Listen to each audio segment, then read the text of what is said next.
Roccia has a unique position in Wuthering Waves right now because it seems her only real usage is to buff Camellia. But does she do anything else? Can she support other DPSs? How's her personal damage? Well, this video will cover how to build and use Roccia in terms of materials, weapons, echoes, Teamcomps, and sequence nodes. So, if you want a level 90 Roccia and max out her traces, this is everything you need. All of it can be pre-farmed. Let's start with her gauntlet options. So, she is a Havoc sub DPS buffer, but can be played as a DPS if you want. She's not locked to a sub DPS role. Firstly, her signature, Tragic Comedy, is best in slot for any role, especially DPS. But to be fair, it's pretty weak for a sub DPS signature. It's just more damage for someone who isn't on field very long. So some alternatives for DPS can be Abyss Surges, Verity's Handle, Legend of Drunken Hero, or Hollow Mirage. Then for sub DPS, Abyss Surges as well, and Gauntlets, 21D, and Marsado are great for faster rotations. Moving on to the Echo sets, the old Havoc set, Sun Sinking Eclipse, is perfect for a DPS Roccia, while the new Midnight Veil Havoc set is better for a sub DPS role, as it provides the next Resonator a Havoc buff. However, if you want to use her with another DPS who isn't Havoc, which she can do, then Moonlit Clouds is best. With a cost spread of 4-3-3-1-1, the main stats you want to aim for are crit rate or crit damage, whatever you need more of, double Havoc damage, and double attack percent. She just wants damage for both builds and doesn't need much energy, especially if your weapon gives you some. But for the substats and stat goals, her kit does have some requirements. So her Liberation's team-wide buff, which includes herself, requires her to have at least 70% crit rate to max it out. So get 70% crit rate above everything else, then about 120 to 140% energy regen if you're off fielding her, then crit damage, attack percent, flat attack, and heavy attack damage bonus for that last slot. Now, team comps. So I did mention how she is mainly a sub DPS buffer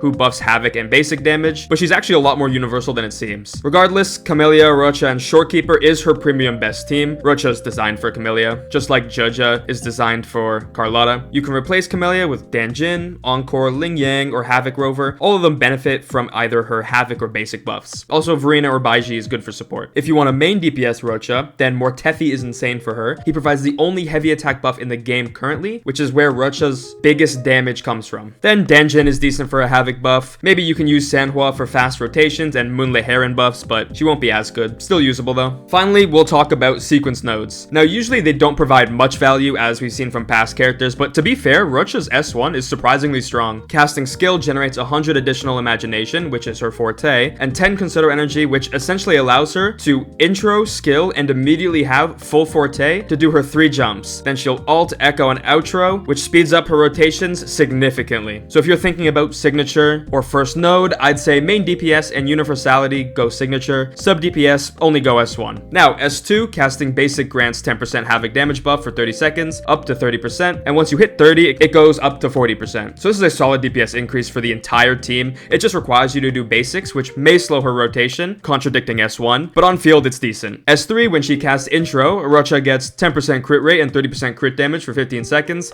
This is mostly for on field, but it's a very strong damage increase nonetheless. S4, casting skill increases basic damage multipliers by 60% for 12 seconds. This is by far her worst. It's just a bit more damage for a weak attack and sort of relies on her S6, which we will get to later. S5, her ult damage multiplier increases by 20%, which isn't great, but her heavy attack damage multiplier increases by 80%, which is much better for a DPS Roccia. Then finally S6. There's a lot going on here, but the TLDR is, when she ults, the following happens. Her basics ignore 60% enemy defense, and then when she lands her third basic chain, it changes into a stronger mid-air attack that does double damage, counting as heavy attack. Plus, she's immune to interruption. So Roccia's S6 is simultaneously the biggest DPS increase and nicest quality of life upgrade out of all the nodes. It turns her weak basics into a very strong attack, making that S4 so much better. Just like Judja for Carlotta, Roccia for Camellia players is basically essential, but to be honest, real ones know to wait for Brant and Zanny. They're the best Renacita characters by far.